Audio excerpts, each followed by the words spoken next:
So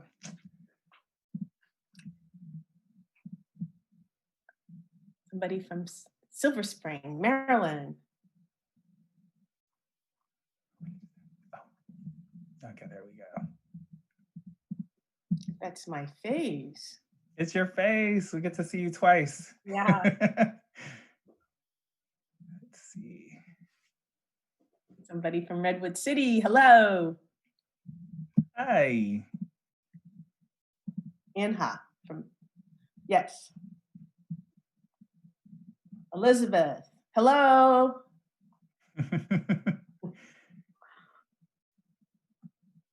I thank you all who have been joining us week after week. It's so great to see you. I just love to see familiar names and locations. It's really been awesome. And I think we've been doing this since mid-March, and my math is very bad on to how many weeks that's been. But it just keeps getting better and better every week. It looks like we're starting to, the logins are starting to slow down, which is great. So I'll go ahead and get started. So I'm gonna start off by welcoming everyone. Again, my name is Dimitri Broxton. I am the Senior Director of Education at Museum of the African Diaspora, and this is In the Artist Studio. I'm very happy to be joined with Barbara Earl Thomas today. And just as a reminder, though MOAD's physical building may be closed due to the mandatory shelter in place here, you can still get your fill of art and Artists of the African Diaspora every single Wednesday at 1:00 p.m. Pacific Standard Time. Please join MOAD staff members as we visit some of our favorite artists in their studios to see what they're currently working on and how their work is changing as a result of the current pandemic. Thank you so much, Jose. It's a rare opportunity for us to join artists in their studio, hear from them, and then I just want to remind everyone that we end each session with a Q&A. So as we go through the session today, if questions pop up for you, please type them into the Q&A box if you are joining us through Zoom, and we'll get to that as soon as possible at in the last 15 to 10 minutes of the talk today. This series was made possible by a generous donation by the Westridge Foundation, MOAD members, and viewers like you. Thank you so, so much.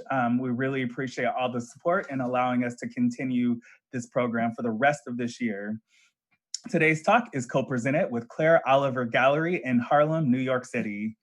Yay, I'm gonna read, hey Claire. I'm gonna read a couple statements for us before we get started and before I introduce Barbara. MOAD stands in solidarity with Black Lives Matter. We honor and mourn the senseless murders of George Floyd, Breonna Taylor, Ahmaud Arbery, Tony McDade, and so many others who have lost their lives at the hand of police brutality and racial injustice, including those whose names we do not know.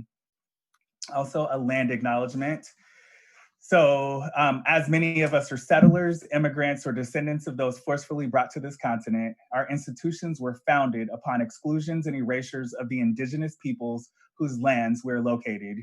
With deep respect, MOAD acknowledges that even in the virtual space, our people, our work, and our network servers are on native lands, and we thank the indigenous peoples of the Bay Area who have stewarded this land throughout the generations. Barbara Earl Thomas is a Seattle-born writer and visual artist with national exhibits to her credit. She draws on her personal history between the American South and the Pacific Northwest, and her works are included in the Seattle Art Museum, Tacoma Art Museum, Portland Art Museum, Microsoft, Bill and Melinda Gates Foundation, as well as Washington State and Seattle City Public Collections. She received the City of Seattle Mayor's Art Award, the Governor's Art Award, the Artist Trust Twining Humber Award, and the Stranger Genius Award for Excellence in the Arts. Additionally, Thomas is a social and cultural activist who was instrumental in the creation of the Northwest African American Museum. She received her BA and MFA from the University of Washington. She has upcoming exhibits at the Seattle Art Museum in 2020, and we'll talk about those, and the Henry Gallery in 2021. She is represented by Claire Oliver Gallery in New York City. Welcome, Barbara.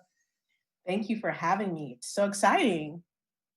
Yeah, I'm really, really excited. I feel like I want to thank Claire for introducing me to you, first of all. And then the more that I started digging into your work, the more I get excited. I'm just really excited to be able to go through this with you today. I want to start off by showing a very brief video that you shared with me of you working so folks can get a quick understanding of what your process is like. So let's see, technology. Again, we want to thank the Westridge Foundation. And let's see, let's be able to go through this with you today. I want to start off by showing a very brief video that you shared with me of you working so folks can get a quick understanding.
Such a meticulous process. I am really, really, really, really glad that you shared that with us. And I'm also really excited to see that piece that you were just working on is right behind you right now.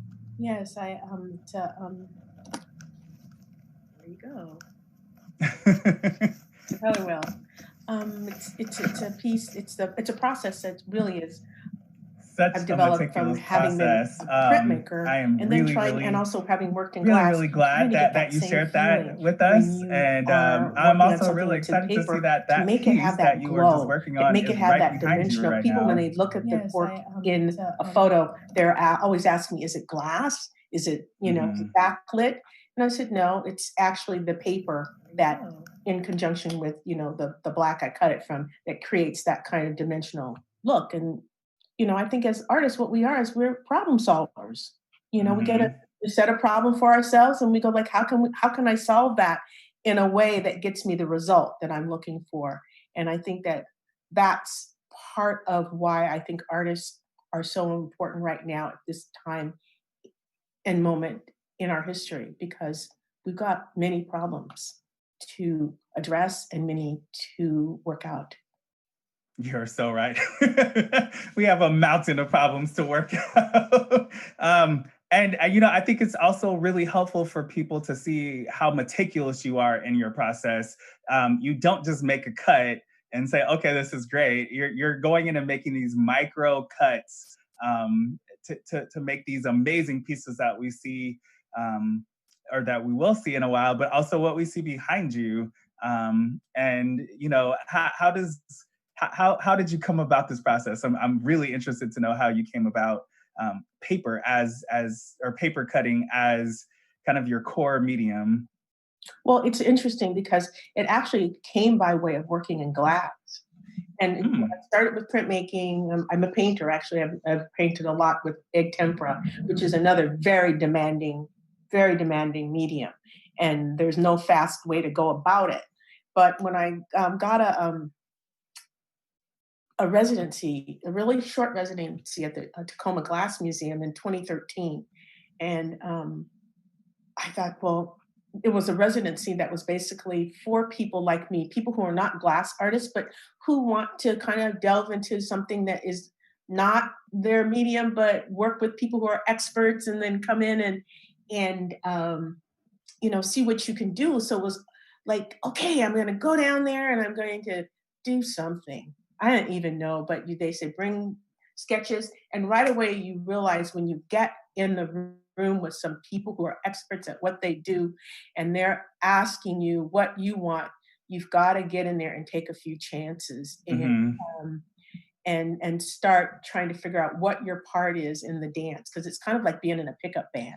You've got the gaffers and you've got the people that are blowing, you got the people that are spinning, and you got the 11,000 degree oven that's baking your face, and you realize, you know what, I just have to think really fast, unlike what I'm able to do right now because I feel so foggy with the confinement we have. But Mm. I got in there, and the reason I love glass, that I was attracted to do this very scary thing, was because glass is about light. It's about Oh. conducting light. It's about showing light. So in my paintings, I've always been trying to figure out how to make the light appear to be coming from the painting itself. So after I did that, I got back to my studio, and here I was in the studio without all those wonderful expert glass blowers, Tools. without all those, all those ovens. And I said, I want to make that same light thing happen. So I started cutting paper and shining light through it, cutting paper and shining light through it. And then I thought, maybe I can try to create that with color and contrast. So that led me to actually start to think about the cutting and revealing. And it is a very exacting kind of work, but it Mhm. really fits my personality, which is kind of a little bit anal retentive, and it's a control thing, but the goal is not to have people tormented in terms of like when they see it. If I've succeeded, people don't say, my God, how long did it take you to do that? They What don't. Wow. they'll look at it and they go like, oh my God, that looks like stained glass, or oh wow, that looks like, because then they're able to like not be labored. For me, going into a museum or going into a gallery and I see a print, and if it has 16 colors, all I start to do is try to figure out, my God, they registered all those colors, and how did they get it registered, and how did they, so I try to not have the viewer, well, you're burdened because you're an artist, so you're going to be thinking that. But hopefully, for other people that are in our audience, they won't be thinking that. So that's what got me to doing the cut paper, and also it was something I could do. Mm, Although mhm. in my mind, I knew what the effect I wanted, but I was trying to figure out how to make that work. So having the paper and having the things behind it, and when people look at it, it's really just paper. It's not anything else. It's just paper. And and I think that's what we do. That's part of the magic in and the alchemy Mhm. in terms of the creative process, is putting things together that don't necessarily always seem like they should go together to make something that hasn't quite been made before. So that's how I got there. And now remind me. So you are a Seattle. I forgot what you said earlier, but I'm gonna say Seattle native. Oh yeah. Um, and so with that, Seattle as kind of maybe outside of Venice being kind of the glass capital of the world. Was that a motivation for you to go into glass, or was it something? Is it because we've got Chihuly and we've got all We these have famous we glass have people? Jahuli, we have lots of famous, and we have just, what I like, I won't say that it encouraged me to go into glass, but it's been around me. I have really good cohorts, people, co-artists like Cappy Thompson and people like that. There's something about the glass community. They're very generous. They're very Hmm. generous people. And also because it is very collaborative, it really is a way you can step in and people immediately start to try to help you. And my biggest problem was not to be overhelped. That was my biggest problem. Was not, and to not to get, when I went to Pilchuck, which is the art colony that Del Chihuly helped to start, Okay. as well as the Tacoma Glass Museum. And it's a place where you can go, you can sample all kinds of, you can fuse, you can You can do glass etching. You can do all kinds of things. And when I went, I had gone to the Tacoma Glass Museum, and then I had these vessels that I wanted to finish. So when I went there, everybody was going, well, oh, you can fuse, you can do this. I said, I'm not here for the smorgasbord. I need a focus because I Sure. want to finish the project that I started at the Tacoma Glass Museum, and people were just really excited, and I just threw myself in. And also, it was one of those things where if I had known just a little bit more, I might have thought I could do all this by myself, but luckily I didn't know much. So I was truly dependent on the knowledge and the kindness of the people that I was working with.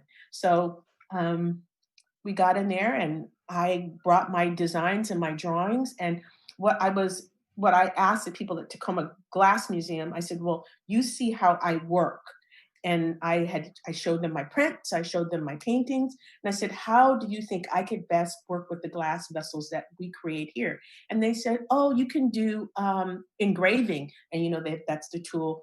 I said, I don't have enough life left to do that. I'm not going to be an engraver. But then they said you can also do sandblasting. So that's where I took my glass work to. I would take the vessel, wrap them in frisket, cut, and then sandblast. And that's how I would get the images onto my glass. And that was perfect for me because it was like printmaking in a way. It was like cutting paper. You wrap it, reveal, sandblast, and all of a sudden you have an image on the glass that was not there. And it is your image. It's not, nobody else had to do it for you. So I was very interested in wanting to actually have my hand in the work. Sure. Yeah, so that's what I did. And it very much relates to the paper cutting. Yeah, and we're definitely going to get to some of those. I have some images I'll share of your glass work in a while, and I'm excited about that. I'm excited about how many forms of media and processes and styles of work that you create. We don't see that very often with an artist, or I don't at least. And if an artist goes into multiple directions, they're oftentimes is not as masterful as you are with the different materials. I want to kind of go back into there's a question I ask every single artist is what got you started into creating art, and then when was that moment that you realized that you wanted to be a professional artist? The moment I started, I come from a family. I think I told you my family. I'm the first generation in my family born outside of the South, outside of Louisiana, Texas, and Alabama. And so when my family came here in the 40s and the 50s, people did a lot of making of their own stuff. I was making things from the time I was quite young. We would sit down and those were the really olden days. And so my mother would give me a pillowcase, and then I would embroider. I would just embroider. I mean, because we were decorating things we were going to use. So it wasn't art. It was like, oh, well, here, you can do this, embroider the pillowcase. And then one of the things my mom did, and which I think still informs me today, she'd take the piece that I'd be embroidering, whether it was a silk, the satin stitch or the cross stitch, and she'd take it. And after I'd say, oh, mommy, look at this. She'd look at it and then she'd flip it over, look at the back. And she said, the back has to look as good as the front. And so I learned right away, it wasn't just what you show to the user, but in fact, it's the whole and how things are put together. So it's not just about how the final product, it's how you get there in the economy. So you don't take a stitch from this side and do a stitch way on the other side. You kind of are planning out the whole way your journey to finish the flower or whatever it is that you're making. And I think I took that very much into kind of my life. And I did things like I had trains, I built airplane models and all kinds of things like that. And I love that. So I was always building something. And I think there was one point where my mom would come home every day from work. My mother was a mother out of the house. From the time I came, so she was not Very modern woman. making cookies and all of that kind of stuff. She'd come in when she'd walk in the door, I would have drawn something for her, and I give it Mm. to her. And there was something about she'd go, "Oh, that is so wonderful." And so I realized it just made her so happy. At least she pretended to be happy, even if she wasn't. And I thought, I'm going to make her look like that every day. Wow. And so I would make her. So my art, to say this, it started out as a gift to my mom. And then as things unfolded, I did go to university, never expecting I would go to university, and never had an idea that people majored in art. Who majored in art? Yeah. But I was good at making things. So while I was taking all these other classes, I'd go over and take things in the art school. And finally, it just appeared that I had all these credits. And someone said, "Are you an art major?" I said, "You can major in this?"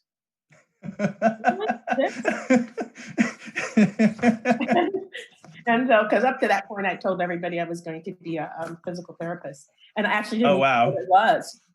But it made everybody do just like what you did. They They're were, just "Oh, like, wow. wow." And then so I ended up being and I never thought of it so much as I'm going to make a living, but I thought I'm going to always make things. So I might as well, as long as I'm here, major in something that I really Mhm. like.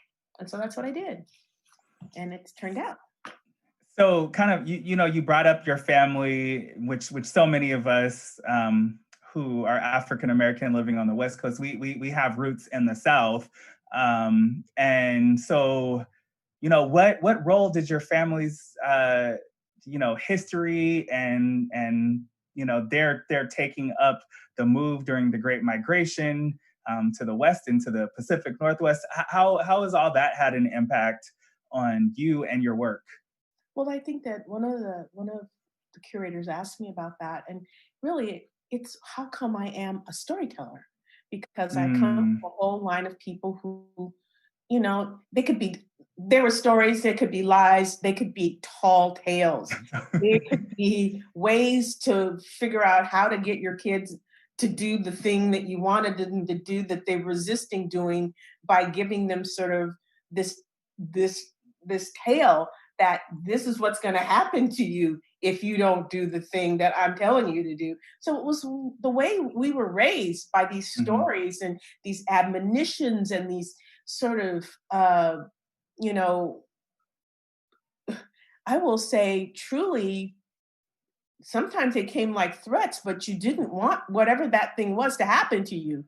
And I think that also because my parents were, um, especially my mom, she was my relative, she was quite superstitious in sort of ways. And so, like, if we had a storm or anything, she'd make us all get in the bed. My Mhm. dad, my sister, and me, we got to get in the bed and we have to be really quiet because for her, in her mind, was like, we could get struck down in our house if the lightning came through the ceiling. I don't even know, but I Mhm. got in the Mhm. bed because it was a pleasant thing to do. And we just all be there. And my mom would tell stories. And I think that was just a natural way for me to see the world through her eyes and through my dad's stories. And so when I talk about the firmament, when I talk about the things that seem to be whirling around me and above me and the things I actually see, it's because those visions were put there from the stories that I was told by, all the people around me. I love that. I'm going to get into one more question before we start looking at your work Mhm. and talking about specific pieces. But I've read on several places that you had an incredible mentor and professor in Jacob Lawrence. And so I'm sure everyone asks you this all the time. I'm sure it's something that stays with you, but he was your undergraduate professor and graduate advisor at the University of Washington. Can you tell us when you first met him and the influence that he had upon your art making?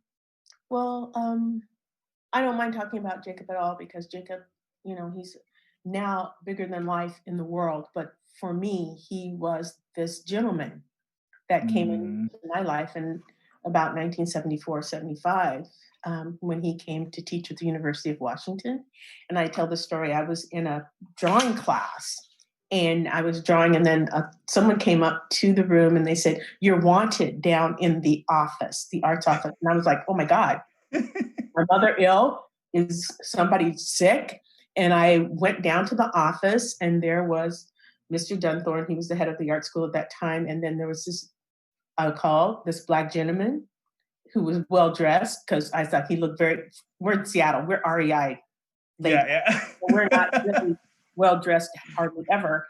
And there he was, and he's sitting there very kind of sedately. And so the head of the school, he said, "Barbara, I'd like you to meet Jacob Lawrence." And I said, "Hello." And he said, "Hello." And I looked at him and I looked at Mr. Dunthorne and I looked at, I think it was one other person in the room. I'm going, okay. I'm like 21 or 20. I don't know how old I am, 20, but I'm not very old. I'm looking, I said, "We're colored with two Black people. So I guess the Black people need to meet." So the thing, I said, "Are they going to call me down every time they find somebody Black?" I don't know. But I met him and I went back up to class. I did not know who he was. That is incredible. I didn't know why I was meeting him, except that he was going to be a new professor. And at that time, it was during a lot of unrest. And so they were bringing on faculty in response to that. And Jacob, that's how I met him. And later I realized, I figured out who he was because I went to visit Washington, D.C., and I went to the National Gallery and there was some of his work. I came back to Seattle and I went to his office and I said, "You know what?" He says, "What?" I said, "You've been holding out on me." And he said, "You're famous." I said, "You're famous because I saw your things." And so I said, "If there's anything else you need to tell me, you need to tell me now. No more secrets." And it was really great. I mean, he was a wonderful teacher. He was one of these kind of people. He was important to so many people's lives. And he was a kind of instructor who loved to teach. And you could tell that he loved to teach.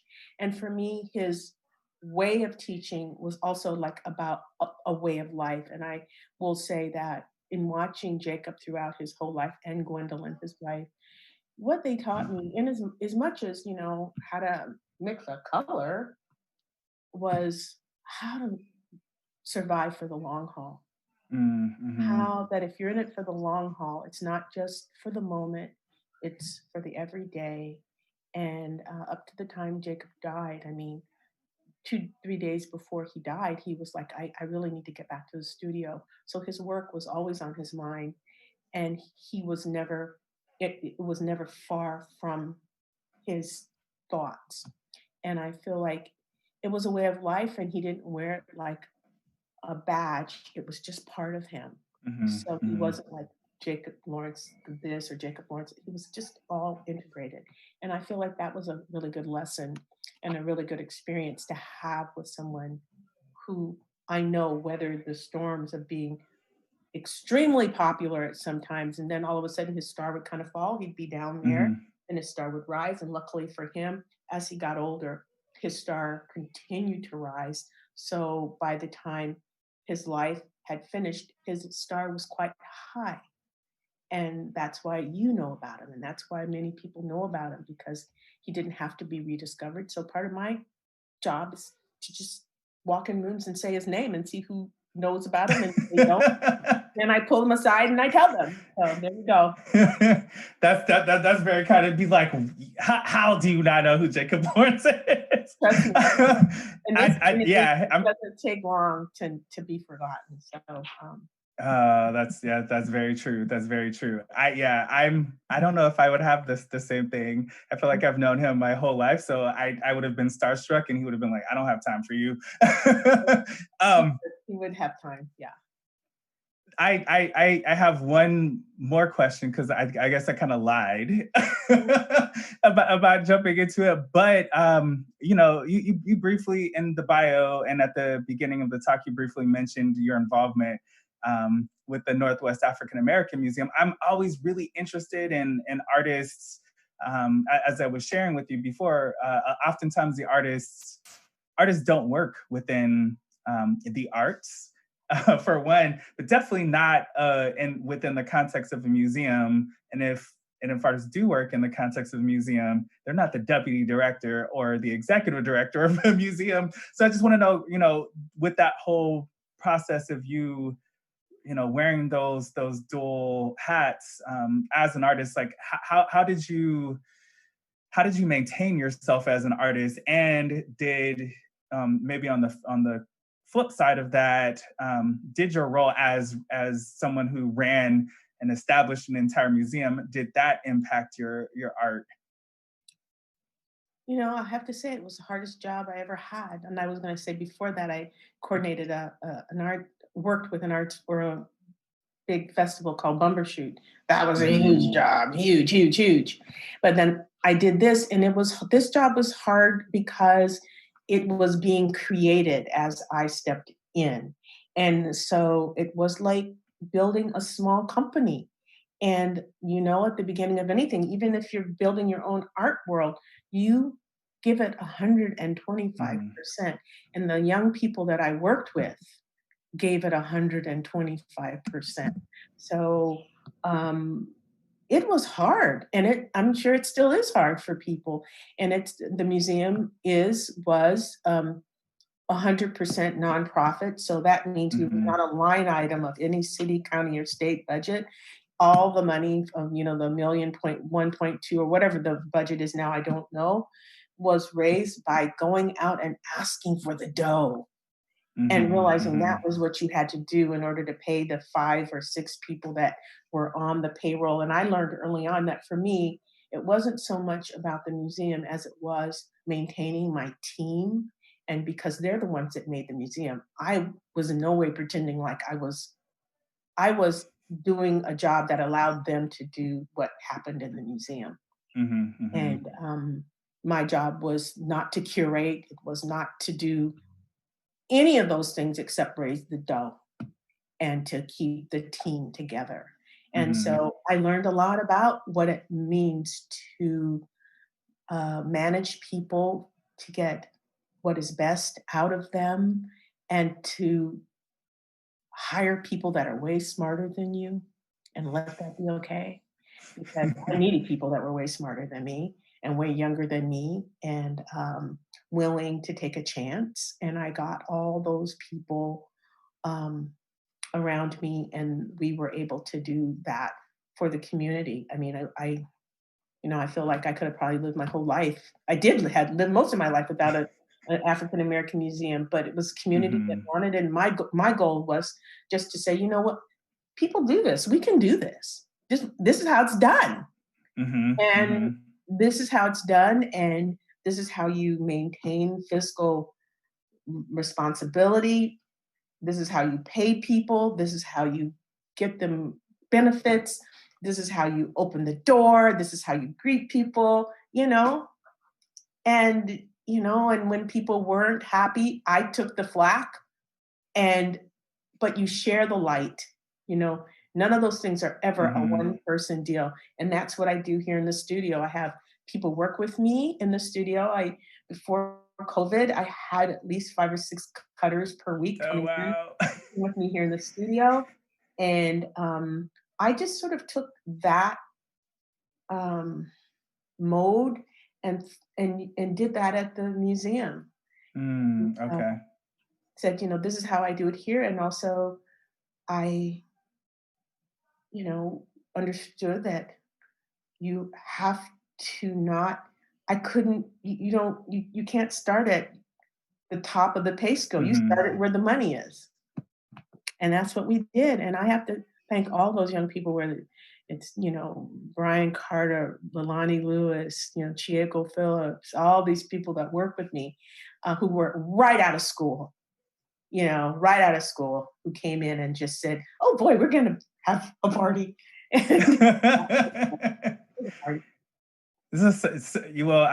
Everything you said is clear and a clear indication that you are and were an amazing leader. How did taking on such a gigantic role impact the production of your artwork?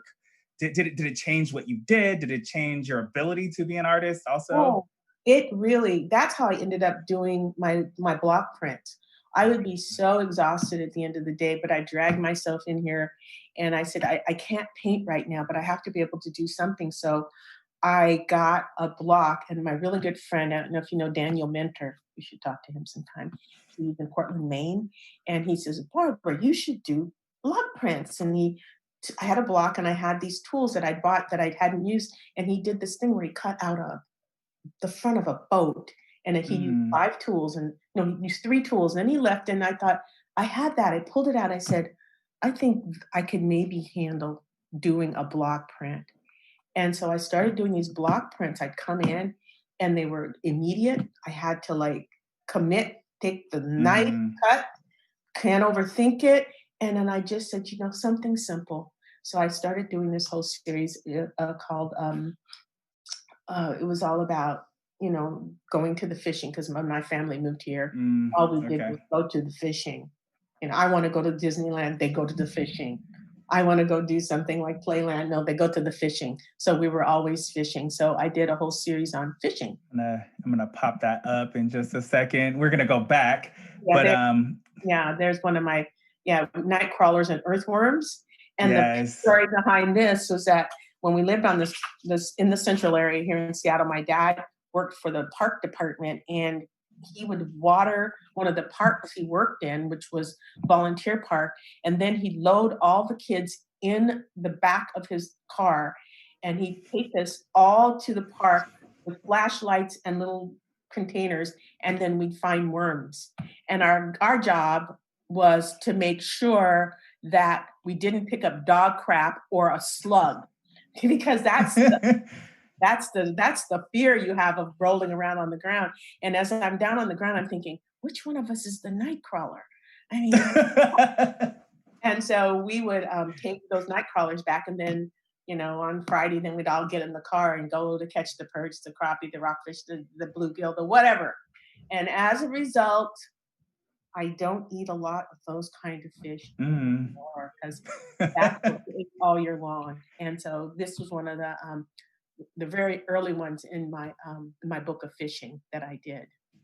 I love it, and I love the connection with the South. Like when I talk to family in the South or from the South, it's just such a shared experience for folks, Mhm. and everyone has their different ways of no one goes to the tack and feed shop. You go get your own.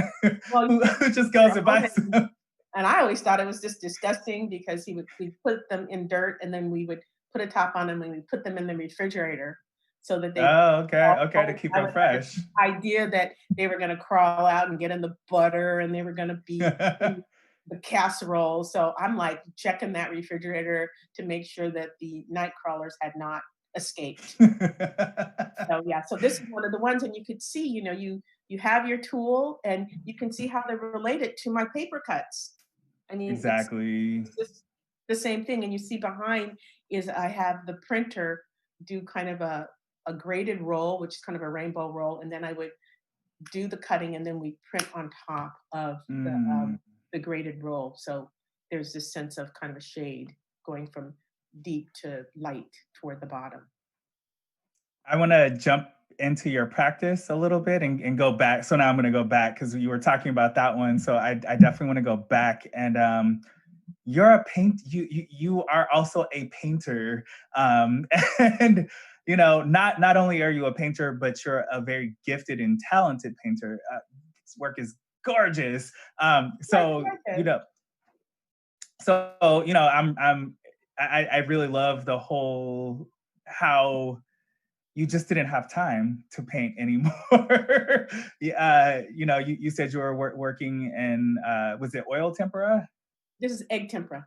So Egg you tempera. Okay. Yeah, so you use the yolk of the egg mixed with a little stand oil or linseed oil, then hit it with a little vinegar and water, and then you take that and mix that with your pigment. And it's sort of very much Mm, a Renaissance medium where they used to do that as underpainting for their frescoes and things like that. And I loved it because it made the paint a little fatter. It's a water medium, mm, but it's fatter. But I think I mentioned also that the way you apply it is in these very thin layers, very thin layers. And so you're looking down through the color. And so it has this very rich body to it. And this is from my series, Red Winged Blackbirds and Red Winged Black Boys. And I did a whole series, which actually is in my drawer in here. I am still kind of working on it. I'm always working on it. So this was one of the pieces from there. That's amazing. And I know this is a later one. I guess I will quickly show one of your earlier paintings. Yeah. And yeah, so another one of the reasons why I just think your work is so fascinating, because although this is paint, when I'm looking at you right now and I look behind you and I see the paper cut, I can see the connection. The connection, yeah. Two different media entirely. But you have an aesthetic that crosses over your use of color, your use of light and shadow, and the movement that you convey. And I think that's the point. I feel like I read this book early on. It's been Sean, The Shape of Content. And I think that I pick a medium because it's the best one to express the idea that I have at that moment. If something's better expressed in paper cut, there's no reason to paint it. If something's better expressed in glass, there's no better reason to paper cut it, if I have the skill to do that thing. And the one thing I will say, it doesn't matter how many media or ways of materials I can use. If I'm not doing a good job of it, it doesn't matter. So that's what I keep in mind. And so there are things that, I say to Claire, I said, I can't wander off into that field because I actually don't want to have one more thing. I have to learn from the beginning to the end. And I've got a lot of places in glass and a lot of places in paper cutting that I really can still go and expand my method of making, because it's the method of making. And I write so that, because it's something that might be better said in words than in image. So I try to take myself with me when I wander around and through the different media. Take yourself with you. I love Yeah. that. So I guess let me just see another one of the prints that I was making when I was trying to be the director of something. And this is called The Reading Room. And I'm a book person. So I just put the things in my images that I love. And I love books and I love reading. And I think that I'm a book pusher. And so everywhere I go, if I see young people, or I always ask people, what are you reading? And, what are you paying attention to? What's caught your eye and what's caught your heart? And how are you working with that right now? I love the stories in here, and then as I watch, look at images like this, I can't help but conjure Jacob Lawrence and his series, the movement of the figures, the storytelling, and I love that you're connecting to your early childhood memories of sheltering together with the storm, and you have all these elements that I noticed that find their way throughout your work. There's always a fire, or fire frequently shows up in some fashion, or a flood, or these urban settings that are moving. And we'll go through. Oh, I'm jumping to another series. We'll get there in a second. But can you talk about some of these stories that you carry with you through your work?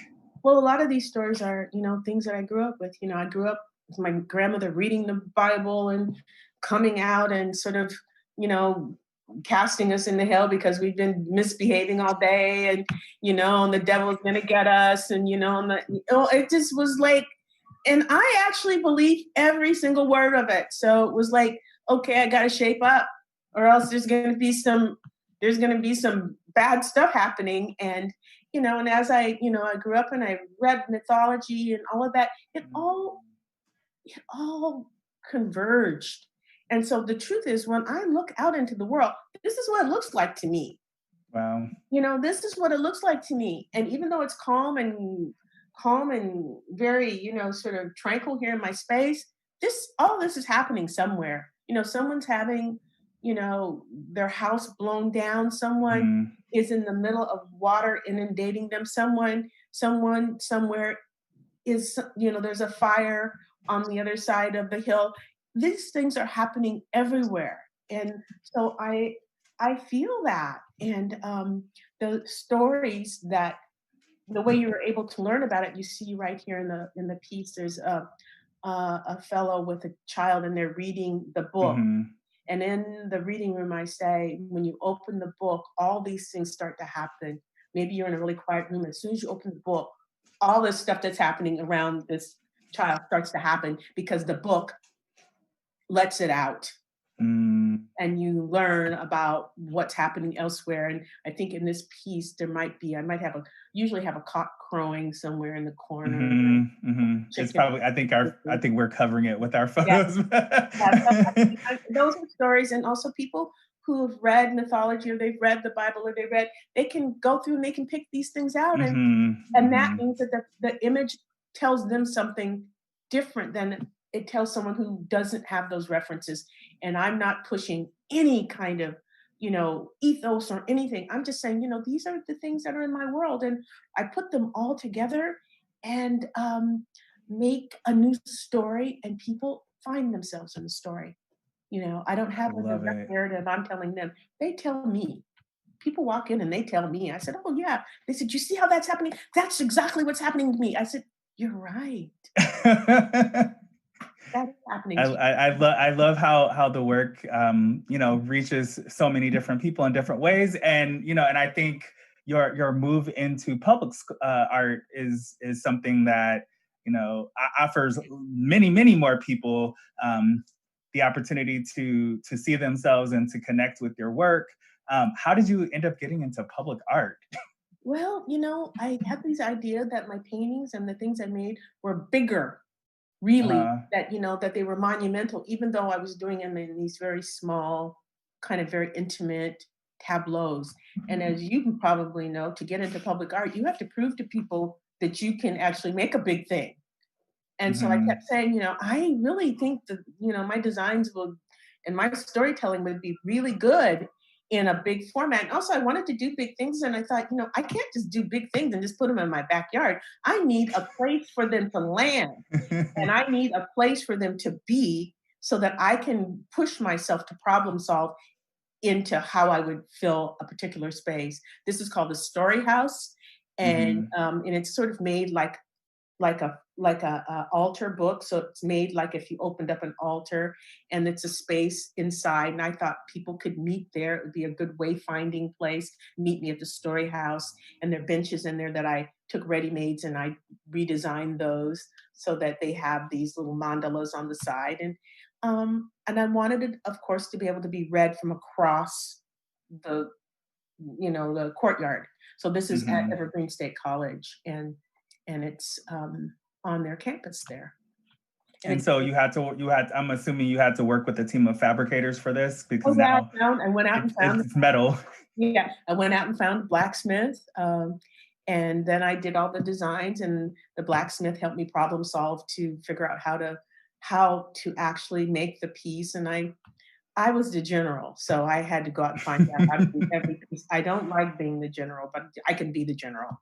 So I went out and found out, and then we took the piece in a truck, and then had a forklift, and we assembled it right on the spot. Oh, wow. It was crazy. I'm not going to do that again, but I can do that. But anyone out there, I'm not doing that again. But but it was really lovely. I can imagine that was, and it came out the way I wanted, and I was pleased with it. It worked.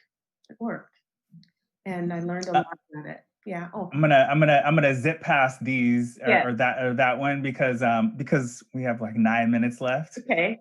This always happens. But you also work in monumental scale. I do. And these are paper cuts that are done in Tyvek. And when I said I had a team that came in and worked with me, my team come in and helped me cut these 12 and 14 feet tall, 48, double 48 on each side, pieces that people can walk into. And when I was doing these small small lantern size paper cuts. I said, you know what? I want to make it so that people can go be inside of it and we can all be inside of the magic world of the light and dark. And then I put my story on the side. This piece is called Man Down. And it's all about kind of Mm, like the moment we're in right now, where people are witnessing with their cell phone. There are sounds like snapshot. You do that with your phone, you know, mm-hmm, uh, the trigger, the shot, all of those sounds I've got cut into this piece. And my 5 cutters or 6 cutters would come, and you see the parts all around and the border. They help cut those. So I just give the credit. I mean, I could not have done these without, my cutters, whether it's Peggy Allen Jackson, Chieko Phillips, Lonnie Lewis, it's Anise, it's all the people who have come to cut with me and to help make it happen. that's incredible. And so your choice of Tyvek is the stuff you wrap a house with, right? It is. It's you wrap a house with, and people come in and they're like, "Oh, it's so gentle." I said, "You take this and you just throw it across." And, Wow. What and I mean, besides the weather resistance, are you intentionally? I mean, I think of Tyvek because when I see a new house go up, that's what they wrap, a house with. So are you referencing a house with that? Or am I no, just going too deep with it? no, I'm just actually, you see the side on the side there. You can walk inside of it, and you can stand inside of it, and it's translucent and it Mhm. casts shadows when you put the light inside. So I'm trying to have the piece live in several different incarnations in its physical self and then in the shadows that are created by virtue again of the light that Mhm. I introduce. So Which here's is a piece right here, that I cut, and it looks very gentle, but I mean, you could tear it, but it takes a lot. mhm. Um, I, as I do every single week, am running out of time. So I do want to show at least your glass vessel. I have this one because I just think it's so beautiful. Um, I'm really glad that you explained at the beginning of how you Yes. blasted this. You etched it yourself. Um, and then yeah, it's just these are absolutely gorgeous. Yeah, those are the ones Um, that I did. I actually did the vessel was at Seattle Tacoma Glass Museum, and then I made the flames that you see that are inside of this one, and that those were done at Pilchuck, and I sort of made them on the idea of a kind of like a perfume bottle where you have this thing in the top. mhm, mhm. It turns out to be fire, and so yeah, that was one of the pieces, and I still like it. Thank you for showing it. Yeah, it's stunning, Mhm. absolutely stunning. And these are, I think we have fast forwarded to your current Mhm. work. This is called yeah, this Holding Fire, and she's right over here, Holding Fire, Beautiful. apricot, yeah. And that was that's my model was a friend, Lonnie Lewis for this one. It's amazing, and there's looks like there's different creatures, Yeah, well, different. she's holding the people that are kind of falling from the house and are falling into her hands, and that are holding onto her as she holds them in her hands. And they kind of go down and make the shape of and become the pattern in her skirt. Mm, Sort of the connection. yeah, for sure. Let me jump over to the Q&A. So I have a couple. I saw that I had a friend here, Charlotte Sherman. I wanted to say hello to her. I saw her name pop up. Hello, Charlotte. Jose Cruz has a couple questions for you. He wants to know, have you ever thought about using lights and colored glass rotating behind your cutouts to create different dimensions? So I'm assuming he means the glass and lights that are in constant motion. That's my assumption. Well, I have sort of an idea that I'm going to do for the show that I'm going to have at the Henry. Actually, that show is going to be with a really good friend and artist, Derek Adams. That'll happen next. It's going to be September 2021 now, and building kind of like a zoetrope where it it kind of pivots and reflects the images out into the wall. So that's about as far as I've gone. I'm not a techie at all. So I try to make my constructions and the things I do be as simple for me as possible, because I always feel like if it's too complicated and if I step out of the room, I can't explain to people how to make it work again. So I usually have a light somewhere, you can switch it off and on. And then I try to work with the simplicity of that and have the complication or the things that are going to have subtleties happen because of the way I've cut and not because of the way the media is working. That definitely makes sense, and it seems like it also connects with Thank you, your Jose.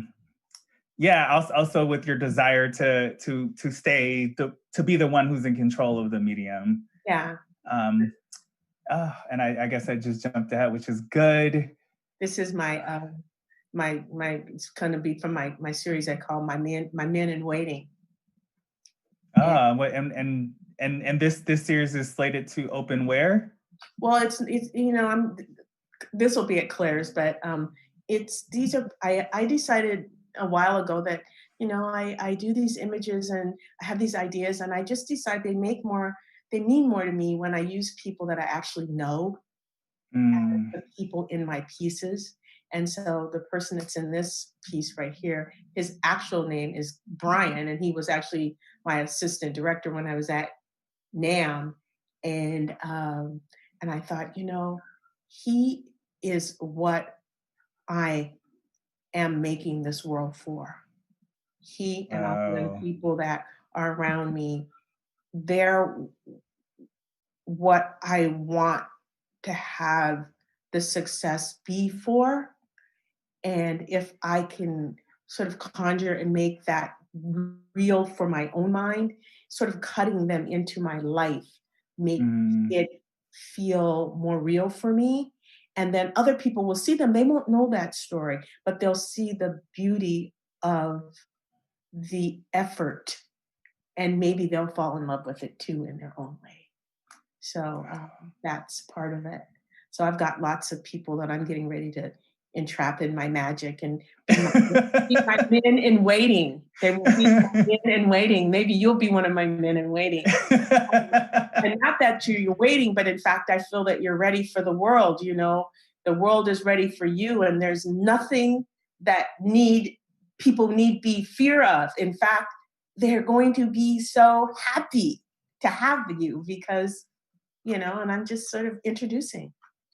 Oh my gosh, that is so right on Yeah, time, yeah, right at this moment. That's what's so needed. yeah. So Um, that's lovely for me. Yeah. that's awesome. What else do you have coming up next? Well, my upcoming show is with the Seattle Art Museum, and it's the geography of innocence, and that the piece that's behind me is going to be part of that show, and it opens I think mid-November. If all things go well.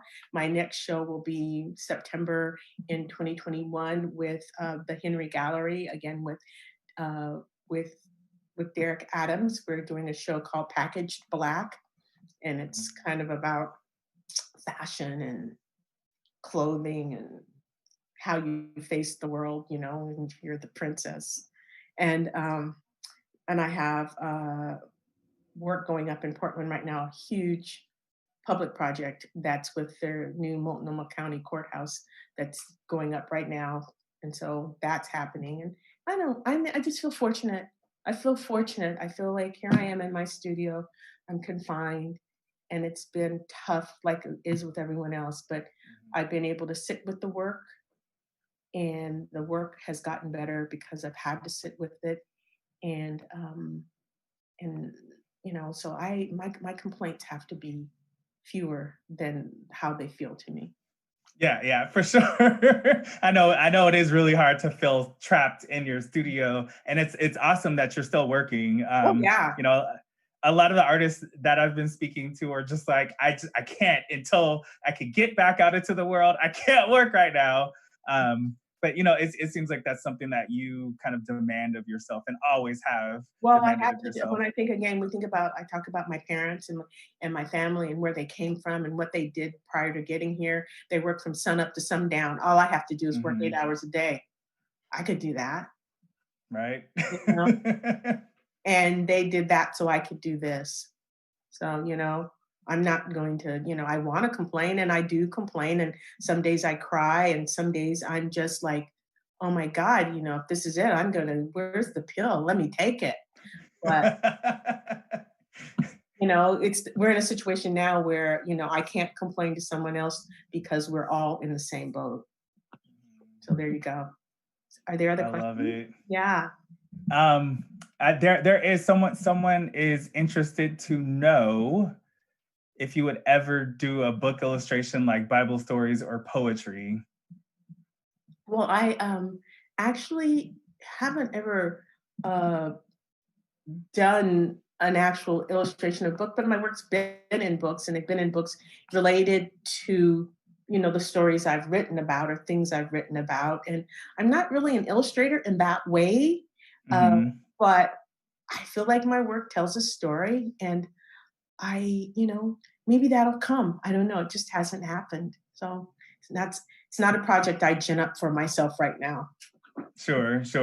Yeah, it seems like you have a lot of projects in the work that you've committed to.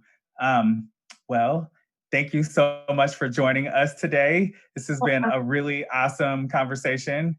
Well, I thank you for having me, and I thank Claire for putting us together. And Thank you, Claire. Guys for all of the work that you are doing there, and everyone who came today to be part of the conversation. People I know, people I don't know, and I hope that at some point we'll all be in the same room together.